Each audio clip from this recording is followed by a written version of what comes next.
So good morning, everyone. As always, a wonderful pleasure to be with you today. I want to begin by asking a question. As you look at your business right now, what is the biggest challenge that you currently face? I want you to pause seriously, think about it, write it down.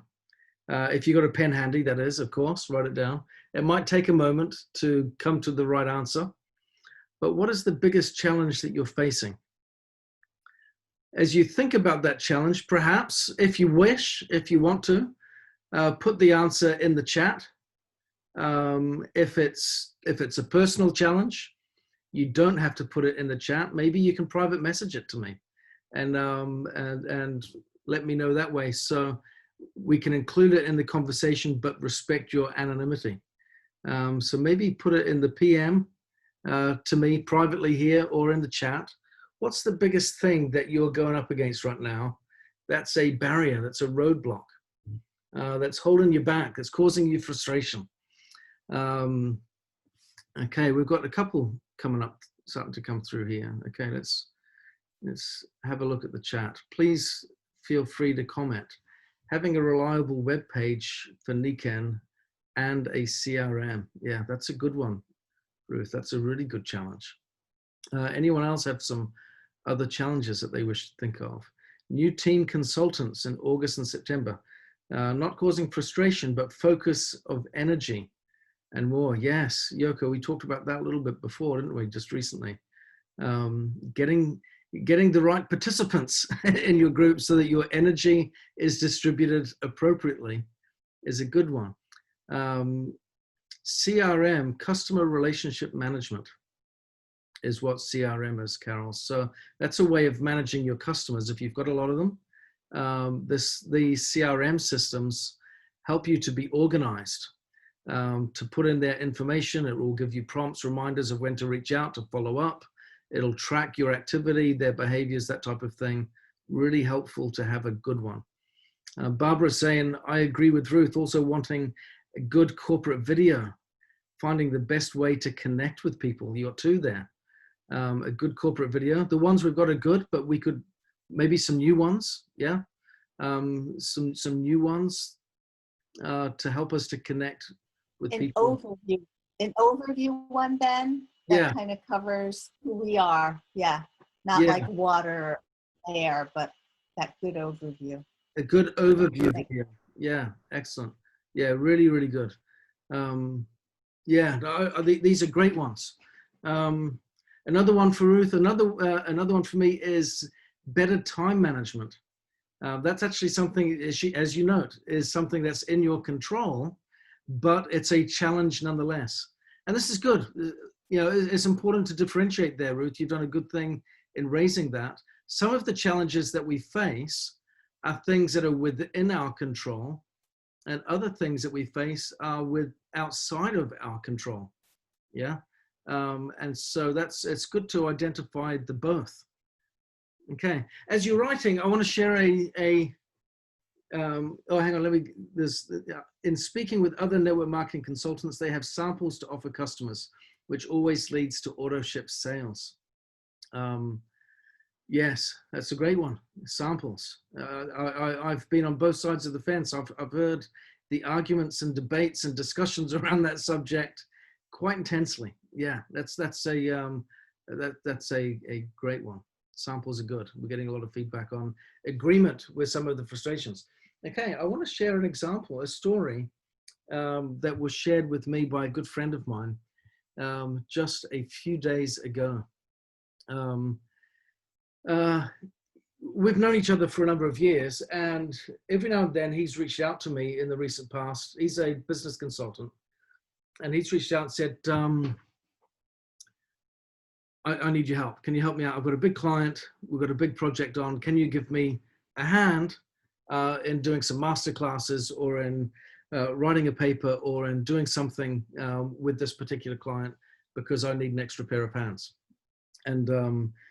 And I've done that. He's a friend of mine, and we've enjoyed the experience together.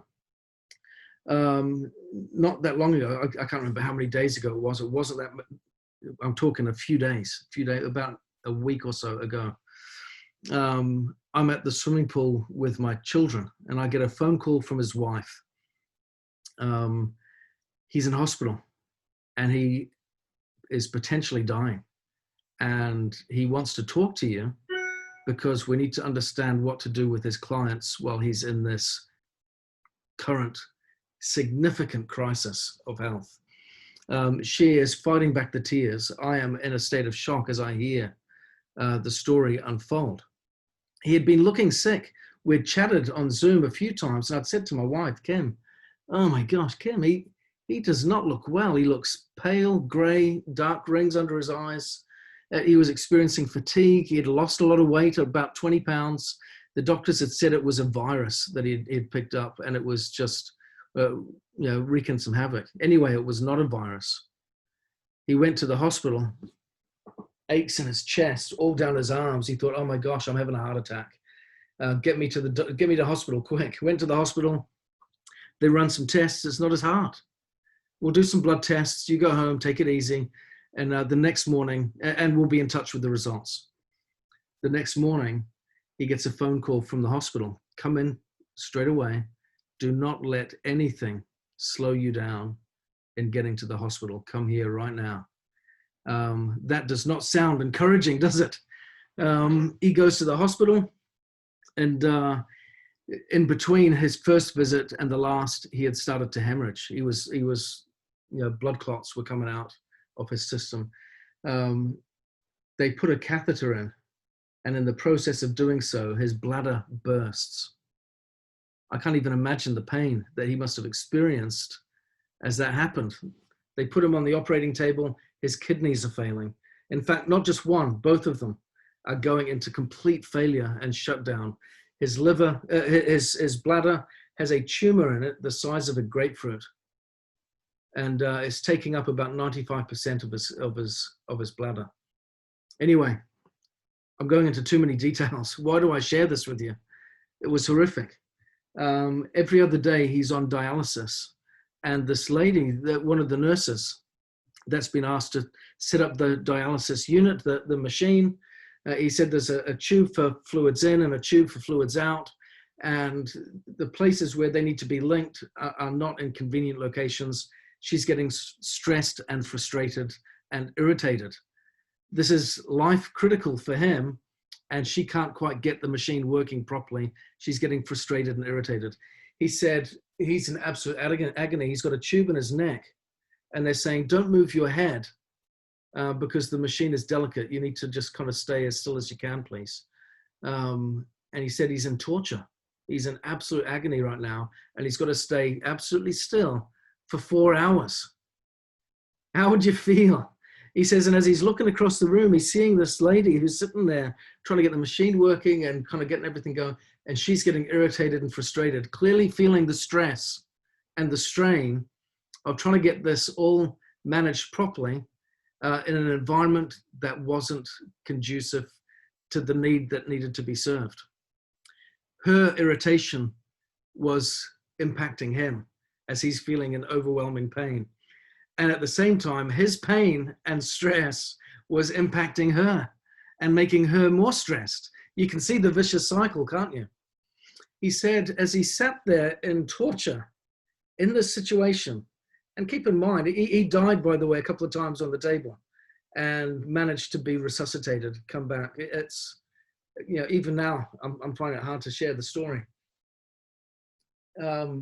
He sat there, what an honorable man. What an honorable man. He said, what can I do about the situation? She's so stressed. He's the one that's nearly dead. Yeah. What can I do about this situation? She is so stressed. Maybe I can make her life a little easier. What a great thing to consider. Maybe I can make her life a little easier. So he started to ask her questions whilst he's sitting there hooked up with pipes and tubes going in and out of him in every direction, unable to move, in incredible pain. Asked her name, got to know about her, what were her likes and interests, and got acquainted. And he decided from that point on, he said what was interesting was, as a result of that experience, he said her mood lifted, her anxiety ebbed. And as she got into a better frame of mind, as her energy shifted, she was in a better position to help him. And in turn, she did her job a little better. And that impacted his experience. He didn't do it with the intent of helping himself. He did it with the intent of helping her. But as a consequence of that, that positive action stemmed and flowed back into his own life. What a remarkable thing. He said, as a result, he took it further. And everyone that came to bring him food, every nurse that came to check up on him and to perform some act of medicinal help or service for him, he took the time to be extra kind, to get to know them, to ask their name, to be polite, and to be helpful in return to them wherever he could. He said, as a result, when he went into his surgery, he had a reconstructive surgery. He left hospital remarkably yesterday. As he had a reconstructive surgery just a few days prior, where they took parts of his bowel to help reconstruct a new bladder and then reconstruct his bladder and all that kind of stuff. He had nurses and doctors coming from all over the place to wish him well, because they knew who he was, and they had said he was the best patient they'd ever worked with. Isn't that interesting? What a great experience. Why do I share this? I was chatting to him yesterday. I just dropped him a note to see how he was doing. And he said, I'm coming home today. I can't believe it. It's been such a miraculous recovery. I'm coming home. And then he joked about the overwhelming amount of paperwork that he had to fill in with doctors, with medicine, with anesthetics, with the surgeons, with the cancer doctors, you name it, every specialty that was involved in that process. It needed to be involved in the paperwork as he was getting let go. He said, I'm going to be here all day just going through the paperwork. And I said, oh gosh, what a laborious exercise that's going to be. All that paperwork, I don't envy you. And he said, well, I'd rather be filling in all this paperwork than not be around to fill in all the paperwork for the morgue. Yeah. And I said, very true. He said, this is my new way of thinking. And he's just called it contrast thinking. And as a business consultant, he said, as his energy was coming back to him as a result of the surgeries, and as he sat there on dialysis, he's been writing out all these little models and business formulas as he's buzzing about with energy and excitement, just with this new lease on life and this vibrancy. Yeah. But he calls it contrast thinking, where there is a problem that arises. Let's look at a completely opposite solution to what we've been considering in the past. Right? And the solution is centered on the other people. What can I do to serve them? How can I help them have a better experience? And when I do that, what happens as a result? It's an interesting thing to consider, isn't it? First of all, I admire him for his nobility in his own ordeal that he's gone through, in the way that he handled it and made his experience someone else's experience for the better. And he just flipped it around, and he made sure that everyone else was having a good day and was just a wonderful patient. I love that. I love that. I love him. But anyway, so let's apply that to us right now. We started out looking at some of the challenges in our business and the frustrations maybe that they cause, maybe the distraction that they cause in regards to our energy being misaligned. Yeah. Let's have a contrast moment for just a second. As we look at those challenges that we're confronted with, the issues that we face in our business, what could be some contrast thinking that we could apply that could perhaps give us a different outcome? Now, here's the challenge. If you come up with the solution now and put it in the chat, please do, of course. I don't expect us to do that in a moment. Something like that, I think, may require a little bit more thought, yeah? And that's okay. That's okay. But I think it's worth the thought, don't you? It's worth the time to consider. Have we hit a roadblock? Have we hit a barrier in our business and we're going, I don't know how to get past it, but maybe we're using the same thinking over and over and over again, wondering why we're not getting past it. Sometimes it's just a small shift, isn't it? You know, the hinges of a door, of a gate, yeah, don't move very much, yet the gate opens so much wider as a result of that little tiny shift. I was on a call with Dave yesterday, for his Monday morning Rev call. I want to share an example that I shared on that call yesterday, because I think it's a nice one. At least I do anyway. One of the challenges, I'm biased because it's my thought that I'm sharing. But maybe you felt stuck in your business at a rank for a long time. I know there's a lot of people that are in that spot. Been in the business for 15 years, maybe longer. Yeah, 10, 15, 20 years. But I'm still a silver. I'm still a gold. Still a platinum. What's that all about? I've been working my backside off. Yeah. Why aren't I getting the next rank?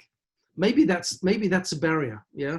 So some of the other things that we talked about earlier were barriers, definitely, to a day-to-day experience. But an overarching frustration can sometimes be that. Yeah. I want to give you a thought, something to consider here. I love art. I love Picasso, right? He was both a great artist and, in my eyes, a great philosopher. He once said something that, quoting his mother, and I love it, and I'm going to paraphrase and butcher what he said. He said, my mother said to me when I was younger, if you studied religion, you'd become the Pope. If you went into the military, you'd become the general. Instead, I studied art and I became Picasso. Yeah, and I love that. He became himself. He was recognized as a prodigy, wasn't he? At a very early age. His work has become transformative in creating new genres of art. And his name is recognized everywhere. Yet he worked for 20 years before his first breakthrough piece of art was recognized. Isn't that interesting? Child prodigy, Picasso, 20 years before his first breakthrough piece of art was celebrated. Now, let me share with you some numbers, and I'll break it down, and then I'll share a thought around this and its relationship to Niken. Before his first breakthrough piece of art, he had already produced 7,300 pieces over the course of that 20 years. That's a lot of work. Between the ages of 8 when he started and 91 when he passed away, he just kept going. He produced an estimated 50,000 artworks, including 885 paintings, 1,228 sculptures, 2,880 ceramics, 12,000 drawings, and thousands of prints, tapestries, and rugs. That's approximately 30,295 days spent working on his craft, or more than one new piece of art every single day. So, yes, we could say he was fortunate to be Picasso, a child prodigy, gifted with an ability to paint and draw and sculpt and be creative and be a wonderful philosopher and convey that so wonderfully visually. But that wasn't what led to his success, was it? It was his hard work. Now, am I saying the solution, therefore, if you're stuck at a rank, is hard work? Not necessarily. Not necessarily. Perhaps I'm also saying, if we use this contrast thinking, perhaps what I'm saying, rather than suggesting you need to pull your socks up and work harder, which is wonderfully frustrating when you're working hard to hear, perhaps what I'm saying instead, if you listen to the contrast message, is maybe you're a little hidden Picasso waiting to come out. Yeah? Maybe you're, I don't want to use names to suggest someone's stuck in a spot, but maybe I'm Ben Woodward waiting to be born. Yeah? Waiting to have my moment. Maybe you're Barbara Bertucci. Maybe you're Michelle Kowalchuk. Maybe you're the next Kathleen Saunders, the next Madeline Zawalski. Yeah? Just waiting to have your moment. Isn't that exciting? I think it is. I think it is. We just need to look at things a little differently. Now, he clearly did all of that work in painting right up until the day he died because he loved what he did. So the critical thing is, do we love what we do? That's the real task. Do I love what I do? Yeah. Now, there are always parts of what we do that we may not enjoy. Yeah, some parts. I am terrible, as some of you will know through bad experience. I am terrible at my own time management and organizational skills. You know, I got spoiled when I was in the corporate side in having personal assistants that organized my time for me in a wonderful way. Now that I'm left to do it myself, I've been in the field 4.5 years. I don't seem to learn it very much. It drives my wife crazy. The amount of times that I've gone like this. Oh, heck, I've got a call. And I've rushed downstairs because it doesn't stay in my head sometimes. I've got to work on those things. Yeah. But we can all have our moments where we can become something different, something new. But we will have these moments as well where part of that growing experience, becoming experience, birthing experience, will have some kind of birthing pains and discomfort. Yeah. That's okay. It's all part of the journey. But I want you to know, and I want you to consider as you look at the challenges that you face in your business, let's apply some contrast thinking. Rather than thinking the task is to work harder, maybe think my moment just simply has not yet been born. Yeah. 20 years in the making before Picasso became Picasso. And that's okay. You know, one of the critical things that I referenced in my book on the subject of patience was scientific evidence. Picasso just became a statue. He just became a statue. Is that right? But he's smiling. Oh, have I frozen? Can you? Oh no. Let me have a second. Am I back? There you are again, but you're muted. Unmute. You're muted, Ben. There you go. You ended with a beatific smile on your face. Great. A beatific, like a saint. My point is this. It took him 20 years to have that breakthrough moment. I don't know what our years might be or our moment might be when it comes, right? But research has proven that with the use of imagination, our capacity to be patient in that process is increased. Yeah, it's not just about white knuckling it. It's not just about the self-discipline that we need to, you know, really kind of grin and bear it in order to get through the time. If we can have a clear vision of what that moment might look like so that we can be excited about it and work towards it, then that imagination, that creative moment in our minds can help us with our patient waiting for it to arrive. So, as we wrap up the call today, there's some thoughts to consider. One, that contrast thinking. Yeah. When things aren't going the way we want, as we look at the challenges in our business, is there a different way of exploring it, of confronting it, that might produce a different outcome? Is there a way that we can focus on others versus ourselves and see that energy come back into our own lives in a different way? Yeah, because I think that happens a lot more than we realize. Yeah. So is there a way that we can project outwards more in a selfless way into the lives of others, and then see what happens and coming back? And a critical Picasso moment, if your moment hasn't arrived, it's not because you aren't working hard enough.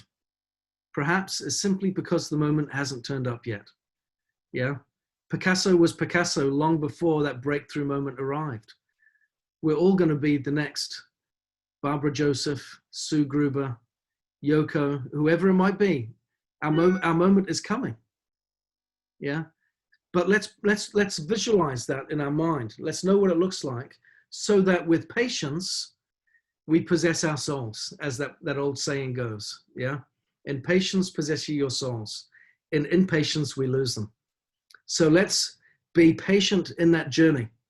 Keep doing the right things. Keep having those right moments. And when the challenges come, let's look at thinking differently, at how we can dissect and reconstruct them and present a new outcome. And if we put that in the way of service to others, it'll be remarkable what may come back to us in a beautiful way. Okay, so thank you all for being with us on this call again today. Apologies for the static on the line. It's great to be with you. Love you loads. And as always, if you need me, reach out. Let's work on anything together that you need some help with. Take care. Bye-bye. Thank you, Ben.